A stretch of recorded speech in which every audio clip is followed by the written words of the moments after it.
Welcome Rumpa's রান্নাঘরে। আজকে নিয়ে চলে এসেছি চিকেন মশলা ফ্রাই। এটা বানানোর জন্য লাগছে টুকরো করা মাংস, একটা ডিম, আদা রসুন পেঁয়াজ বাটা, টমেটো কেচাপ, বিস্কুটের গুঁড়ো, লেবু, গোলমরিচের গুঁড়ো আর কর্নফ্লাওয়ার। একে একে এতে আদা রসুন বাটা, টমেটো পিউরি, কর্নফ্লাওয়ার, লেবুর রস, স্বাদ মতো নুন, গোলমরিচের গুঁড়ো, ডিমটা ফাটিয়ে দিয়ে,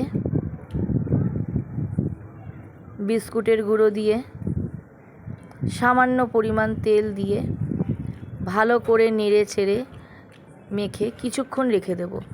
তারপর কড়াইতে তেল গরম করে অল্প অল্প করে সেগুলো দিয়ে লো টু হাই ফ্লেমে রেখে ভালো করে ভেজে নিলেই আমাদের তৈরি চিকেন মশলা ফ্রাই। রেসিপিটা ভালো লাগলে অবশ্যই লাইক ও কমেন্ট করবেন বন্ধুরা।